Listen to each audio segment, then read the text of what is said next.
gusto de poder saludarles. Les doy la bienvenida a una edición más de Una Voz en el Desierto. Hoy día es martes 4 de julio y quiero referirme al tema hoy día bajo el título Revelaciones de una excusa. Repito, revelaciones de una excusa. Esto es a propósito de los violentos desórdenes que se están produciendo todavía en Francia, y lo primero que quiero entonces hacer es argumentar por qué esto es una excusa, todo lo que estamos viendo. Es una excusa porque efectivamente ya el video es absolutamente explícito del momento cuando el policía hace el control de detención de este adolescente, y que, bueno, él se rehúsa a entregar la documentación y finalmente pretende arrancar, y en ese intento el policía percuta su arma y le da muerte. Esos son los hechos, ahí están. El policía obviamente está bajo un juicio, ha sido detenido, y en ese sentido podríamos decir entonces que el tema está absolutamente acotado, controlado, ya fijado en el responsable de este hecho. Sin embargo, ustedes han visto cómo se involucran espontáneamente, por un lado, personas que no tienen absolutamente nada que ver con los hechos, la mayoría de ellos también gente joven, se involucran, repito, espontáneamente, y en esto también lo que podemos ver es que junto con estos involucrados o estos convidados sin ser afectados en este sentido, o los involucrados sin ser afectados por el hecho mismo, y los destrozos que causan, también causan un daño a personas que no tienen absolutamente nada que ver con el hecho en cuestión. Por eso entonces tenemos que hablar de que esto es una excusa. Lo que sucedió en ese momento tan fatídico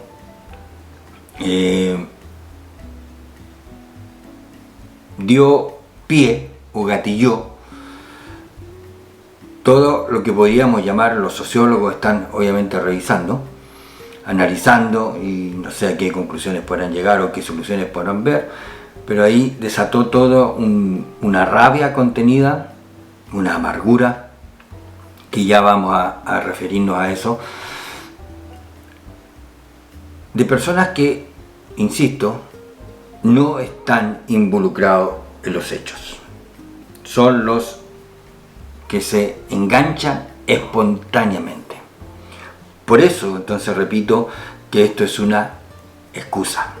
Como tantas revueltas que han surgido en el mundo de distintos países. ¿Se acuerdan en Estados Unidos también?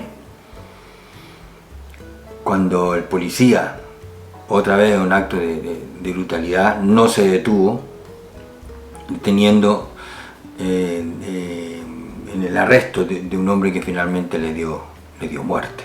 Y eso desató toda una explosión que no se había visto en los Estados Unidos. Ahora, en otros países lo mismo. Usan un hecho puntual como excusa para producir toda una destrucción, ¿cierto? Un detonante. Y eso es algo interesante, como algo así produce entonces un motivo para desatar toda una revuelta. En esto de los daños injustos de la gente que ha perdido sus autos porque se los quemaron, ¿cuántos autos se han perdido? La gente que ha visto sus locales comerciales saqueados, las vidrieras destruidas. Ayer un alcalde se escapó con su familia. Bueno, él no estaba en su casa, pero le asaltaron y con la intención de matar a su señora y a sus hijos y quemaron y ahí ustedes pueden ver las imágenes.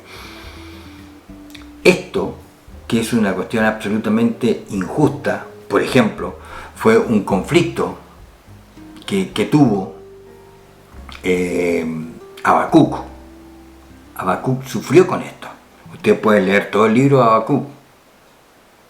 Léanlo. No son muchos capítulos. Son apenas 3 capítulos. Si podemos dimensionarlo de esta manera. Y él tenía un conflicto por eso. Y se lo dice al Señor, le dice: ¿por qué ves a los menospreciadores y callas cuando destruye el impío al más justo que él? Ese era el conflicto que tenía Habacuc. Ver una injusticia que recibían, entre comillas, las personas que tenían comportamiento éticamente más favorable que los otros, y sin embargo recibían todo el daño. Aquí hay algo parecido, gente que no tiene absolutamente nada que ver en el conflicto, recibe los daños de una multitud enfurecida. Dicho esto, que hablamos entonces de las revelaciones de una excusa, pasé por un lado a argumentar e inmediatamente entonces aparecen estos conceptos o estos hechos que vienen a revelar cosas como, por ejemplo, los daños injustos, que ya los mencioné. Esa es una de las revelaciones. Gente que no tiene absolutamente nada que ver recibe la ira y la destrucción. Eso revela esta excusa, esto que ha sucedido. También revela ausencias en los análisis. Hay cosas que no aparecen, como por ejemplo, dentro de la revelación de lo que yo estoy hablando, aparece lo que llamamos el irrespeto a la autoridad. Esto es algo que ha venido sucediendo ya de hace algún tiempo en distintos países con mayor o menor grado, pero está el irrespeto a la autoridad de los padres, por ejemplo los profesores, y a la autoridad policial. Porque las preguntas que no se hacen y que revelan obviamente esta excusa es cómo llegó este muchacho con creo que 17 años a actuar de esa manera, cómo llegó a ese punto de no tener ningún respeto por un policía. Yo no sé qué le pasa a usted, pero yo quiero, por ejemplo, referirme a lo que me pasa a mí. Cuando yo estoy frente a un policía, lo primero que yo entiendo es que no estoy frente a una persona igual a mí. No estoy a alguien igual a mí. Su uniforme, sus herramientas de trabajo que tiene que ver con armas disuasivas, pistolas que tienen poder letal, o el aeropuerto acá de Zúrich uno puede recorrerlo y se encuentran con policías que recorren las inmediaciones del aeropuerto y armados con armas de guerra, de repetición. Entonces, lo primero que yo insisto, ante cualquier policía, donde sea, yo pienso, yo no estoy frente a una persona igual a mí. Él ha sido investido con autoridad por el Estado de Derecho, que le asignó la responsabilidad de hacer un trabajo de cuidar y mantener el orden y de controlarme, por ejemplo. Esa es la autoridad. Entonces yo no estoy frente a uno igual a mí. Y esta excusa que estamos viendo revela precisamente esto: el irrespeto a la autoridad que crece y crece, y que en algunos países, algunas autoridades de gobierno nada menos, se involucran y tienen como meta quitarle la autoridad a los organismos policiales. Quizás en su propio país usted lo puede ver. Pero es el irrespeto a la autoridad, del cual, insisto, es una revelación de esta excusa, y son cuestiones que están fuera del análisis. Porque la situación puede haber sido al revés, como sucedió en Alemania. Dos muchachos jóvenes de 20 y tantos años, un hombre y una mujer, haciendo su trabajo como policías, fiscalizaron un vehículo, lo detuvieron, obviamente, y pidieron los documentos igual como lo hizo este policía, pero de adentro no vino una negativa, sino que un hombre percutó su arma y los mató a los dos. Eso pasó en Alemania el año pasado, que conmocionó al país entero. Entonces, una de las cosas que uno tiene que aprender, que también está fuera del análisis, es que muchas de las cosas que nosotros juzgamos las hacemos desde la frialdad, desde la distancia, desde la teoría. Pero el trabajo de un policía es un trabajo tremendamente serio y complicado, y cada vez se está haciendo más.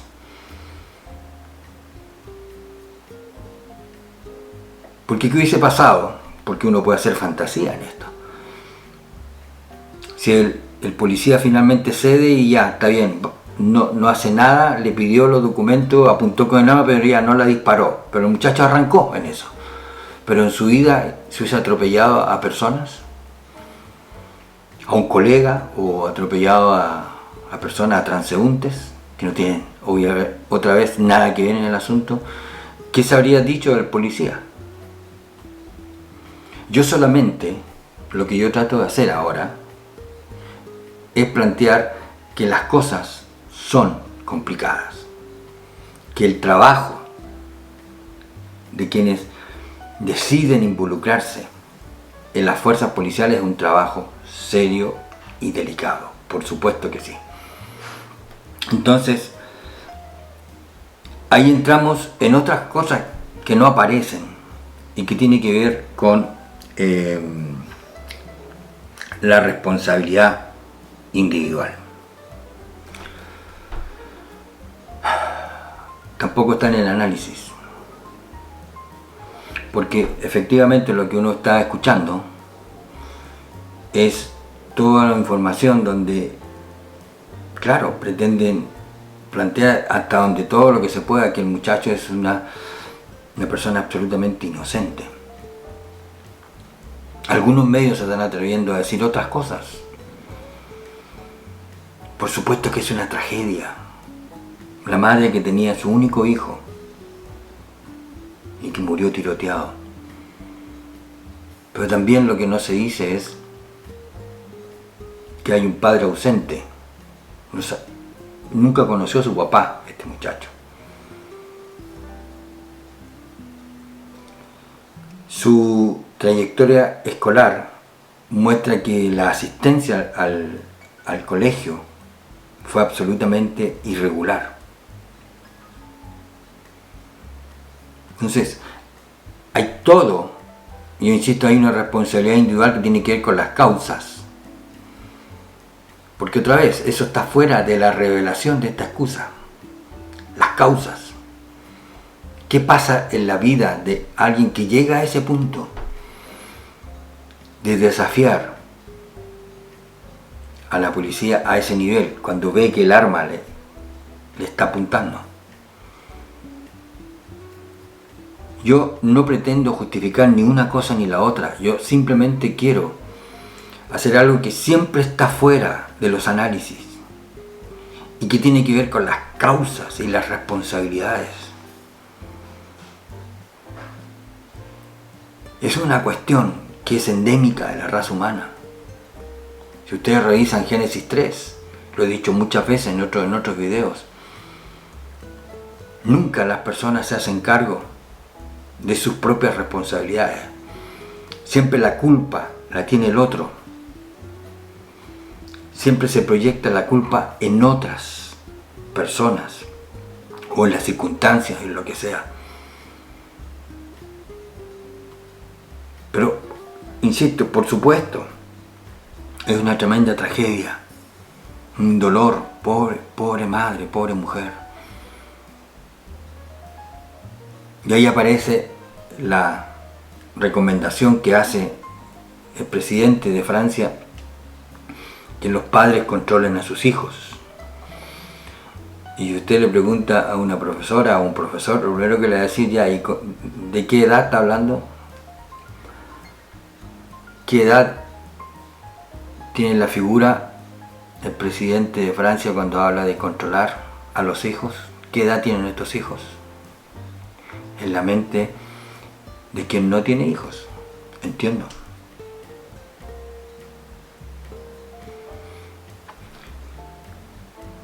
Es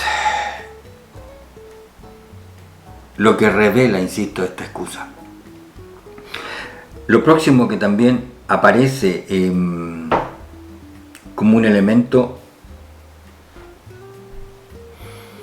que revela todo este acontecimiento, todo este desastre, es lo que las personas están señalando, que es la inmigración sin integración. Porque si usted pone atención en los distintos videos, va a escuchar este concepto. O cuando se habla del domicilio, mejor dicho, cuando se habla del domicilio, que vivía en los suburbios de París. O sea, suburbio. O sea, personas que se van enguetando, y eso pasa con la inmigración en distintas partes del mundo, se van enguetando, o sea, buscan lugares donde viven todos ellos juntos. Eso, por un lado, que es totalmente nocivo contra la integración. Después viene el otro tema. Yo lo he dicho en otras oportunidades, la inmigración debe ser producto de un proyecto. Porque es una irresponsabilidad pensar que los países se abren para recibir gente que viene a sufrir. Y viene a sufrir porque los ritmos de la vida y del trabajo son completamente distintos y desconocidos muchas veces por las personas que vienen, porque en sus lugares de origen no existen este rigor de disciplina, de estudio, de competencia. No está.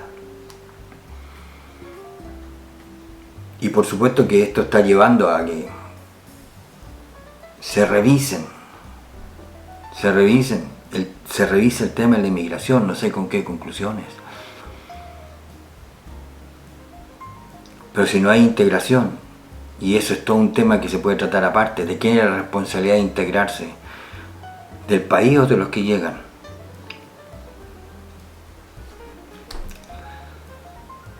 Ahora, yo insisto, todo esto que estamos viendo,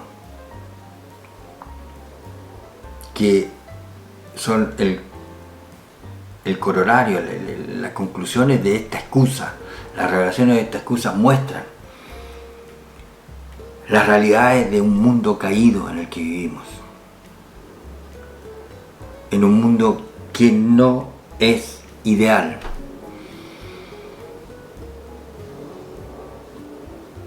Y ahí surge la otra cuestión que revela y que no se dice en los análisis. ¿Qué decimos de todos aquellos que no salen a protestar? No salen a destruir. La población que no se siente llamada a hacer eso, teniendo también el enojo, viendo también el desastre de esta tragedia, pero no salen. no salen a destruir. ¿Quiénes son ellos que no salen a destruir? Es la pregunta. Son las relaciones de una excusa. Y lo último a lo cual quiero referirme es: vivimos en un mundo caído, revelado por las Escrituras, la palabra de Dios. A este mundo, la Iglesia de Cristo está llamada y desafiada a servir.